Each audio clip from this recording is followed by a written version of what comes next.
Ju po shkoni drejt shkollave. Nuk ka rëndësi, Altin Zizaj ma ka përmendur mua që ti po më trëm prindrit që kanë fëmijë trans. E ke me video, me zë dhe me figurë. Unë po flas në shkolla në mënyrë institucionale. Ai ka të drejtat Njerëz që shkojnë sot në për shkolla të flasin specifikisht vetëm për këto gjëra. Nuk e bëjnë dot zotërisë Emina. Nuk e jeni. Nuk do ta bëjnë shumë dakord. Shqetësimi kryesor, shqetësimi apo të prindrit, konservatorët. Ti sqaroj dy koncepte. Patriotët. Dy koncepte. Ne nuk do lejojmë kurrë që fëmijët të cënohen. Ti mos i lejo, po puna është a ka tentuar shteti. Patjetër, ata kanë foto në shkolla. Nëse kjo të ndaj vetëm dy momente. Po Aziza është me foto në shkollë. S'ka gjë, dikush mund globoj, puna është se shteti. Jo dikush ai punon për atë lob. Brego, puna është a punon shteti apo jo. Është tjetër gjë të kujdesesh për të drejtat e individit. Po çfarë është ky ligj që Dorinës ti thotë ti mos fol? Nuk është ligj akoma, është projekt ligj. Ma keni shkruar distancohu, më keni dhënë një urdhër në dënim, distancohu. Pra ky urdhër distancohu është. Po është i turpshëm. Po çfarë të distancohem? Unë jam një prind shqiptar, unë jam një patriote shqiptare. Nuk kam mendim. Po mund të flasim, mund ta bëjmë debatin dhe për vendimin, mund t'ja sjell, mund ta konsultoni dhe mund të flasim, po unë do doja dy koncepte të ndaja. Të lutem. I pari është në këndvështrimin tim çe po ndodh në botë dhe është importuar tek ne. Ka një tendencë në çfarëdo lloj narrative po e quajmë konservatore dhe nuk po shtojmë terma të tjerë, që gjithmonë të lidhet sa herë flitet për të drejtat e personave LGBT, të asociohet direkt me fëmijët.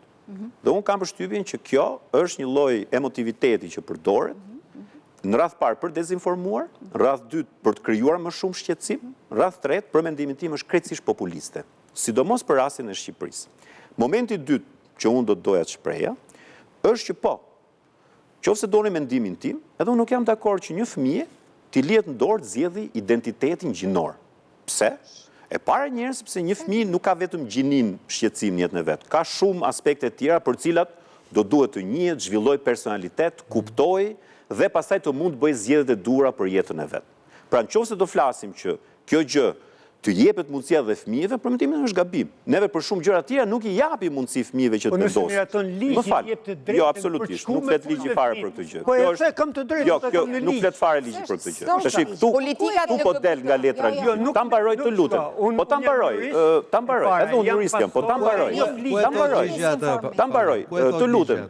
Ka një pjesë është dezinformuese, të lutem. Nuk flet ligji për fëmijë fare. Të lutem. Po jo gjithë përfshirë. Të lutem, mos të lutem, vetëm këtë mos e thuj.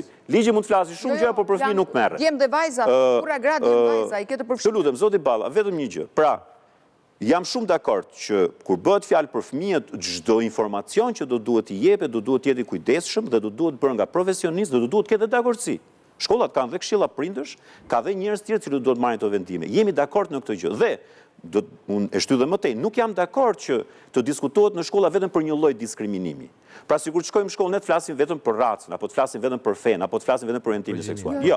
Neve na intereson negativiteti I fenomenit në tërësi, sepse nuk ka se diskriminim vetëm për personat që janë gay apo aspekti gjinor.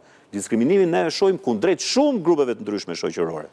Dhe na shqetëson kjo gjë. Në Britaninë e Madhe tashmë është shkelje ligjore nëse ti e quan dikë tullac. Kështu që pastor, unë jam tullat. Je mbrojt aty. Aty gjithë jemi, po ne jemi pak hipokrit, ti nuk e maskon. Edhe ne që jemi për të bërë, domethënë. Jo, është shkelje ligjore. Në këndvështrimin tim, ajo që duhet bërë në shkolla, do duhet merremi pse e ndryshmja perceptohet negativisht në një shoqëri. Ky është thelbi I gjërave. Sepse tendenca është gjithmonë që ajo që del nga radhët, ajo që konsiderohet jo normale, ajo që konsiderohet jo tradicionale, ajo është diçka e cila është negative, është diçka e cila ose nuk duhet lejuar, ose nuk duhet shpreh. Mu kjo më intereson, të paktën si të lutem, të paktën aspektin e diskriminimit, kjo na intereson. Dhe bulizimi kjo është, këtë luftë, bulizimi me këtë dhe të ndryshme në shikon si të dobët, që I jep dhe të drejt vetës që edhe ta dhunoj pastaj këtë të ndryshme. Të lutem, në vitin 2013 del një vajzë me muskuj dhe thyen çdo tabu në Shqipëri. Duke je madhe në foto, por realisht jam siç jam sot, po më e definoj. Kjo kundërshton tezën tuaj, jo? Që do të thotë, pikërisht, unë kam qenë shumë kundër diskriminimeve dhe kam qenë pro që çdo njeri të kishte potencial individual dhe jetën personale dhe mos t'i cënoj. Dhe unë kam qenë Pra, të gjithë homoseksualve që mos t'i dhunonim dhe mos t'ja përmëndim. Unë nuk e pyes një njeri me këke fjetur mbrëm.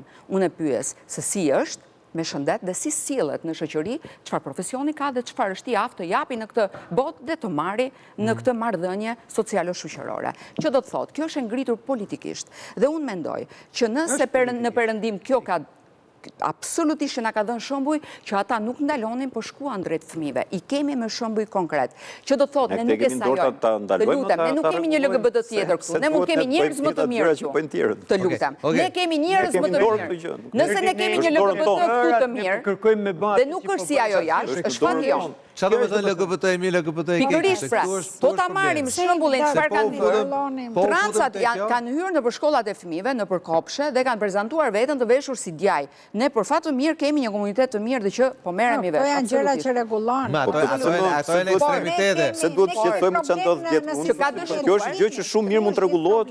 Bile ligji këtë gjë bën. Unë jam bullizuar për atitudin që kisha, por e kam kaluar vetë. Të gjithë jemi pikërisht, por e kemi kaluar. Gjithë forci ju, zonja Mema. Dakor, do t'i suportojmë. Sakt. Me edukim, absolutisht, por nuk mundemi të seksualizojmë do të fëmijë. Atëherë një pyetje dhe doja një reagim sa më të shkurtër nga ty dhe nga Paulini, me që ju merreni për te. Kjo është aktiviste e zjarrt, ti je aktiviste e vjetër me shumë përvojë. Paulini është pastor. Gjithë këtë debat që bëmë sot, dhe unë mendoj që kjo është debati më civil që është bërë dhe më informues që është bërë për këtë çështje. Në këtë vendin tënd? Mendoj unë, nga debatet që kam dëgjuar. Shumë dakord. Këtë tjerat. Mund të ketë dhe më të mira nesër, po nga çka kam dëgjuar deri tani nga debati, ky është debati ku pak më folë u diskutua. Dhe besoj se ligji do qëndrojë konservator. Edhe duke qenë kundër. Por prap, Elsa kam atë dilemën. Mos vallemi akoma herët për debate të tilla në shoqërinë tonë. Unë mendoj se për debatin ne nuk jemi asnjëherë herët, përkundrazi jemi shumë të vonë. Për shembull, unë shikoj debatin që bëhet për një periudhë e cila na ka lënë me traumë, dhe një traumë që se pranojmë që e kemi, që ka qenë komunizmi. Po ikën, po tretim, dhe po e marim, dhe po e tretim si një pjesë të kulturës tonë, e futim brënda nesh, të rinjtë akoma më shumë e kanë përqafuar, sepse refuzojnë përballemi me të. Dhe sepse ne jemi të traumatizuar që nuk mund të shërohemi dot kur ti refuzon të rish te psikologu dhe të shërohesh. Por kështu që unë mendoj se debati vetëm bën mirë. Mënyra se si afrohesh debati, metodologjia që do zgjedhësh, njerëzit që do flasin, është shumë e rëndësishme. Kjo është ajo që me cilën ne duhet së pari njerë të kemi mirësinë, të kemi zgjuarsinë dhe dashamirësinë, që të flasim me njëri tjetrin, të puqim ato mendimet tona dhe kur jemi kundër, po për të mirën e një misioni që kemi marrë përsipër të bëjmë. Flasim për drejtat e njeriut, është mision. Ne nuk jemi këtu thjesht për veten tonë. Unë e quaj gjithmonë mision të flas atë që mendoj. Sigurisht që mund të mos jenë dakord shumë njerëz, po mundohem që përsëri parimet t'i kem për të respektuar tjetrin dhe t'i kem mbi atë teori të cilën unë e përqafoj, që janë të drejtat e njeriu dhe për mua çdo njeri në këtë botë, me çfarë do lloj mënyre se si vjen në botë dhe si prezantohet përpara jetës në jetën e tij duhet respektuar. Dhe besoj Pauli tu je ti dakord. Absolutisht duhet. Unë vetëm duhet të them, duhet të lexoj, më lejon të lexoj 2 vargje nga Bibla? Patjetër. Thot, Zanafilla kapitulli 1 vargu 27-28 thot, kështu Perëndia e krijoi njeriun sipas shëmbulltyrës së vet, sipas shëmbulltyrës së Perëndis, ai krijoi mashkull dhe femër. Dhe Perëndia i bekoi, dhe Perëndia u tha atyre, të jeni të frutshëm dhe shumoheni, mbusheni tokën, e nënshtrojeni, e sundoni mbi peshqit e detit, mbi zogjet e qiellit, mbi çdo qenie që lëviz mbi tokë. Këto ligje duan të sundojnë mbi njerëzit. Po përpara Biblës ata njerëzit çfarë bënë që i pranonin të gjitha këto? Jemi tani në 2025. Elsa, qëndrojmë në 2025. Të lutem, këto ligjet e tjera, qëndrojmë 2025. Ne duam ligje se si unë të sundoj ty. Fiks. Dhe jo se si unë të sundoj atë pjesën time që Zoti më ka dhënë këtë tokë. të rri me familjen time, të jem duke jetuar me ta, të edukoj fëmin tim, ashtu si Unë nuk e kuptova një pyetje, në përgjigjen tënde se mora asnjëherë. Vetëm një gjë po të pyes. Patjetër. Si t'ja bëjmë me këta njerëz që janë, që ekzistojnë, që i takojmë, që flasim, që kanë gojë, që bën jetën e tyre, të cilët ekzistojnë shumë, çfarë do, pse do t'i përjashtojnë? Ata po jetojnë më mirë se ne. Pse po i përjashtojnë? Ata po jetojnë më mirë se ne. Unë them se i përjashtojnë. Ata jetojnë më mirë se ne. Edhe në qoftë se një Atë se si jetojnë ata. Jam i sigurt për këtë dorë.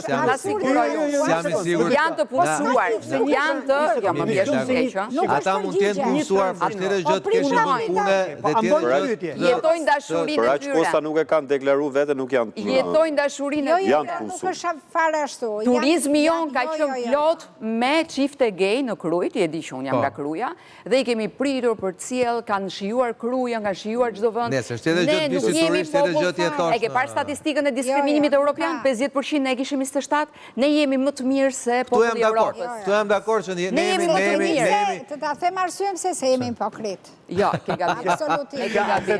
Atë tregoj një Nëse ti vazhdon me këto terminologji, Jo, se po filluam me Barceleta, unë s'marrë gjurnat. Pauli se duhet ta Pauli, faleminderit. Por unë di të them që ligji juaj e çon botën në përgjigje Elsës. E çon botën pa Përgjigja lindshmëri. ime është kjo. Një njëri që është mashkull dhe thotë unë jem femër dhe bëhet femër, ai do jetë mashkull tërë jetën. Një femër. Respektoje kaq, Po është mashkull. S'pe kemi respektuar Kur të kur bëhet të mos respektimi. 40 vjeç do shkoj për të bërë analizat e prostatit. Kaq, do të thotë është shumë personale kjo, ç'lidhje Kjo është personale. Ne mbrojmë jetën. Kjo është shumë e rëndësishme. Debat i cili sigurisht nuk mbaron këtu. Faleminderit shumë Elsa, faleminderit Robert, që kënaqësi do kisha, faleminderit Paulin, Dorina, kënaqësi gjithmonë. Ky është debati sigurisht. Ndoshta ne këtu në ABC News duhet komisionojmë edhe një sondazh për këtë, pasi është një debat që përfshin gjithë shtresat e shoqërisë dhe ndoshta edhe duhet marrë dhe opinioni gjithë shqiptarë. Gjithsesi debati për sonde mbaron këtu. Është bërë një statistikë.